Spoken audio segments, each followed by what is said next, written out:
On February 8, 1868, a wagon pulled by 6 mules rolled east out of the gate at Fort Sumner, New Mexico, flanked by a handful of rough Texas cowboys riding in silence.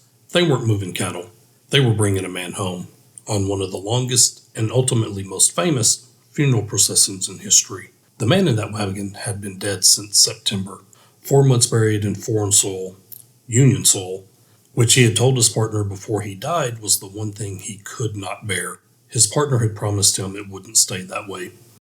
And Charles Goodnight always kept his promises. You probably already know part of the story. If you watch the Goodnight video, you know how it ends. But today we're going back to tell the other half. The man who walked into that partnership as the veteran, the mentor, the one who had already been doing this longer than almost anyone in Texas. His name was Oliver Loving, and if Charles Goodnight is the architect of the cattle trail era, then Oliver Loving is the foundation it was built on. There's a reason he was called the Dean of the Texas Trail Drivers. Settle up, y'all. This is going to be a fun ride. Oliver Loving wasn't born in Texas. He came in from Kentucky in 1843, part of that great wave of settlers pouring into the young republic, looking for land and room to build something, and he found both. By 1855, Loving had moved his wife Susan and their 9 children to Palo Pinto County, right on the edge of the frontier, and started ranching in earnest. Within 2 years, he had built up around 1,000 acres of land and a sizable cattle herd. That was the start of it. But what set Loving apart wasn't just that he had cattle, it was what he did with them. In 1858, 8 years before the Goodnight Loving Trail existed, Oliver Loving pointed a herd north across the Indian Territory and drove it all the way to Illinois. Charles Goodnight himself later credited Loving as the first man to ever trail cattle out of Texas. Now, I'm not sure the enormity of that statement really came through there. He was the first man to drive those cattle to market, through dangerous country, over hundreds of miles. Imagine the guts and self-belief that took. There were no guarantees it would work, or even could work, or established routes to follow. But he made it work in 1858. The following year, he did it again, heading west this time, towards Colorado. Now, here's something you need to understand about Oliver Loving. By the time he ever laid eyes on Charles Goodnight, he had already been doing this for nearly a decade. He was the veteran, the trailblazer, the one who had figured out, before it was fashionable, that Texas cattle were worthless in Texas, but had great value elsewhere. You just had to be willing to go get it. By 1866, the Civil War was over, and Texas was a mess. The Confederate government owed Loving somewhere around $150,000 for cattle he had supplied to their armies. That money was gone. All of it. Just gone. He needed to rebuild. And a young firebrand named Charles Goodnight needed a partner. Goodnight had been ranging and scouting through the war years, and he had a plan. Drive cattle west, avoid the hostile terrain up north, follow the old Butterfield stage route down through the breaks, swing up along the Pecos, and reach Fort Sumner in New Mexico territory, where 8,000 Navajo people had been forced onto a reservation at Bosque Redondo. The army needed beef, badly. It was Goodnight who laid out the route, but it was Loving who had the cattle and the experience to pull it off. They threw in together in the spring of 1866. Around 2,000 head, 18 armed men, and somewhere around 25 miles southwest of Fort Belknap on June 6th, they started moving west. The drive was brutal. 80 miles of near waterless desert crossing, cattle dying of thirst. Some of the animals driven so hard across the dry stretch that they stampeded into the Pecos when they finally smelled water and drowned. They lost more than 400 head. But the cattle that survived brought top dollar at Fort Sumner. The army paid them $12,000 in gold for the beef, and Loving pushed the rest of the herd north to Colorado, where he sold them at even better prices. Goodnight rode back to Texas with a mule loaded down with gold coin, and word spread fast. By the time winter came, the 2 men had set up a ranch at Bosque Grande, about 40 miles south of Fort Sumner, running cattle to the fort and even Santa Fe through the cold months. And somewhere in those long winter nights in the dugouts on the Pecos, the partnership deepened from a business arrangement into something closer to friendship. They called it the Goodnight Loving Trail, and history kept it that way. In the spring of 1867, they went back. Another herd, another drive west. But this season was different from the start. Heavy rains had slowed the drive, and the government contracts at Fort Sumner were going to be let in July. They were behind schedule, and that meant there was real money at risk. Loving made a call.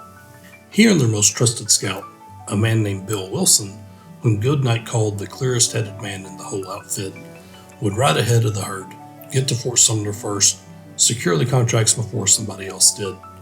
Goodnight agreed, but with a condition: only travel at night. The Comanche threat was real, this was still their territory, and moving through it in daylight was asking for trouble. And Loving agreed, and for about 2 days, he held to it. Then his patience ran out.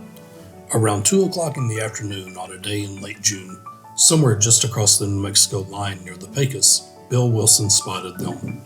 A large party of Comanches, somewhere between 100 and several hundred warriors, depending on whose account you read. Loving and Wilson spurred hard for the river. They got there, scrambled down a bluff to the bank, tied up their horses, and found cover in the thick river cane. And then the Comanches took their horses. The 2 men were pinned down, trapped on the Pecos bank with Comanche warriors positioned above them in the brush. In the fighting that followed, one warrior rose up out of the cane, and Wilson shot him, but not before the warrior had gotten off his own shot. Loving came out of it with holes in his left wrist and side.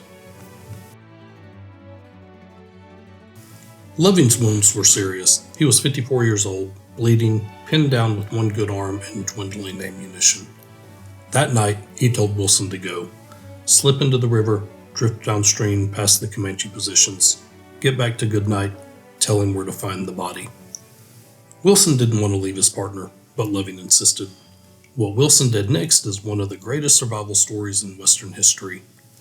To keep from drowning in the fast current, Wilson stripped off his heavy denim pants and his boots. He hid his rifle underwater against the bank, slipped into the muddy Pecos, and floated right past a mounted Comanche warrior splashing in the shallows. When he dragged himself onto the opposite bank, he was entirely barefoot and down to his underwear. He walked for days through the scorching heat, his feet shredded to ribbons by flint rock and cactus, wolves circling him every night, until he finally stumbled into a scouting outfit. When Goodnight's men found him, they said he was a ghastly sight, leaving a print of pure blood with every single step. Meanwhile, Oliver Loving had not died on that riverbank. He had waited out the Comanches, and when they finally moved on, he went into the river himself. He floated downstream, he walked, he somehow convinced Mexican traders he encountered to carry him to Fort Sumner, arriving against all conceivable odds, alive.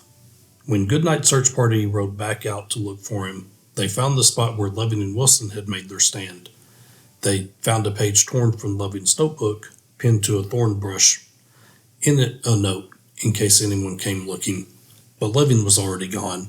He had made his own way out.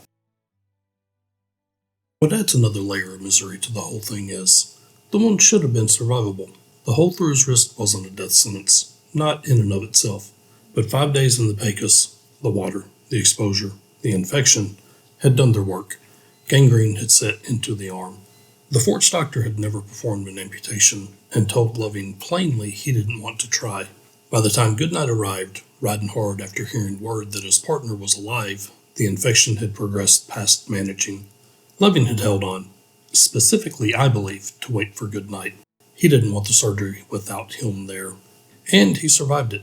2 amputations, actually. The artery broke loose the first time, and they had to go back in. He held on for 22 more days, and Goodnight never left his side. In those final days, Loving said 2 things that Goodnight carried with him the rest of his life. The first was about money, the Confederate debt, $150,000 gone. He asked Goodnight to continue the partnership for at least a couple of years after his death, long enough to pay his remaining debts and provide for Susan and the children. Goodnight would do exactly that. When he finally dissolved the partnership, he turned over $40,000 to the Loving family as their share of the profits. The second was about Texas. Loving's words were, "I regret to have to be laid away in a foreign country." Now, for a little context here, Fort Sumner was Union territory, and that mattered to Oliver Loving, even as he was dying. At the end of a decade of trail driving that had taken him across half the frontier, Goodnight told him not to worry. In his words, I assured him that he need have no fears, that I would see his remains were laid in the cemetery at home. He felt that this would be impossible, but I told him it would be done. Oliver Loving died on September 25, 1867. He was temporarily buried at Fort Sumner in a simple wooden casket.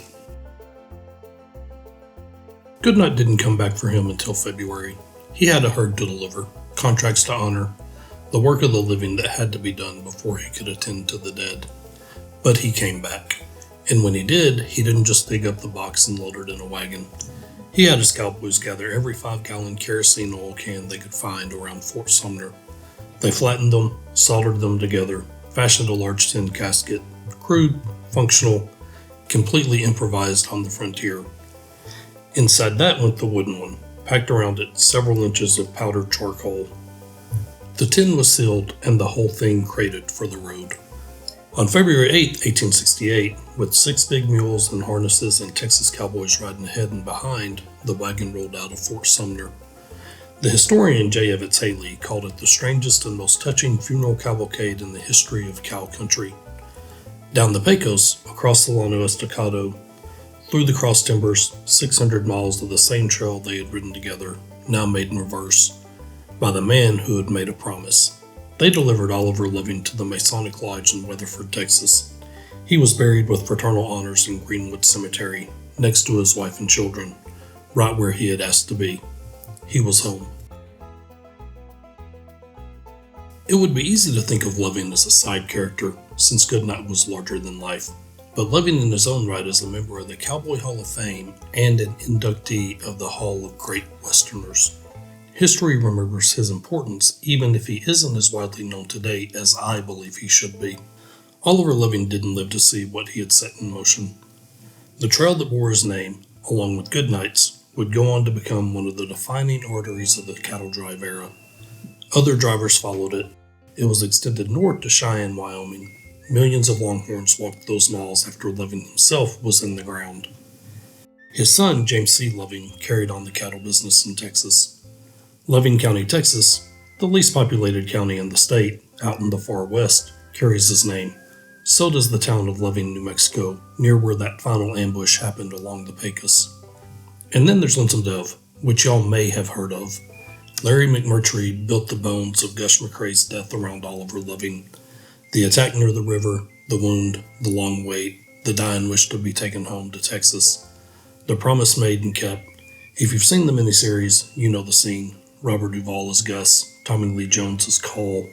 A deathbed in Montana instead of New Mexico, but the same essential story, carried forward into American myth. Gus isn't a one-for-one clone of Loving. That's generally not how storytelling works, but the narrative line is direct. McMurtry didn't invent that story. He found it in the historical record, understood it was already a story worthy of mythos, and gave it to characters who could carry it to a wider world. I believe the real version is better, although I'm a big Lonesome Dove fan myself. Here's what's easy to say about Oliver Loving. He was brave, he was loyal, he was a pioneer, and he died too soon.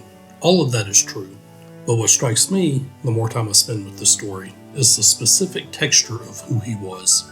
He wasn't a young man throwing himself at the frontier. He was 54 years old, with a wife and 9 children back in Weatherford, when he rode out ahead of that herd and made the decision to travel in daylight. He knew the risk. He had been riding through Comanche country for years. He just got impatient. One afternoon's worth of impatience. That's all it took. History doesn't always punish recklessness. Sometimes it rewards it. This was not one of those times.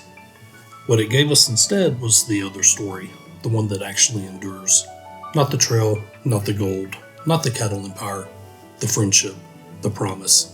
The 6 mules rolling east in February with a tin casket the cowboys made out of oil cans because they didn't have anything better.